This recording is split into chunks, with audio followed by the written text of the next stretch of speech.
মহাষ্টমীতে দুর্গাপুজোয় 108টি করে পদ্ম ফুল লাগে।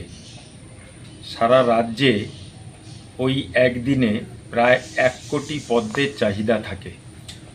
অন্যান্য বছর এ রাজ্যের উৎপাদিত পদ্ম সংকুলান হয় না বলে অন্য রাজ্য থেকে আমদানি করতে হয়, কিন্তু এবছর পদ্মের ব্যাপক ফলন হওয়ায় অন্য রাজ্য থেকে পদ্ম আমদানি করতে হবে না।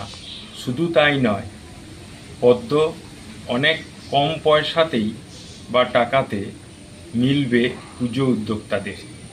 সাধারণত অন্যান্য বছরগুলিতে পুজোর সময় পদ্ম প্রতি পিস 20-25 টাকায় বিক্রি হতো।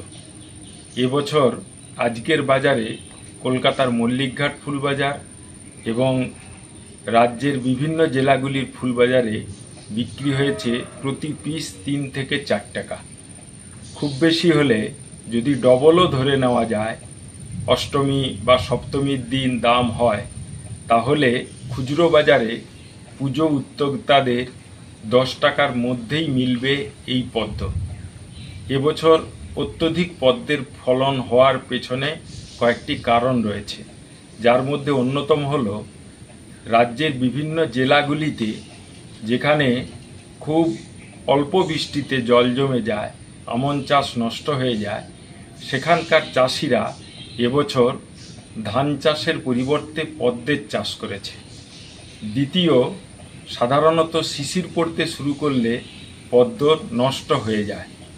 এবছর পুজো অনেকটা এগিয়ে আসার কারণে এখনও সেই অর্থে ব্যাপক শিশির পড়া শুরু হয়নি, ফলে পদ্মের ফলন যথেষ্ট রয়েছে।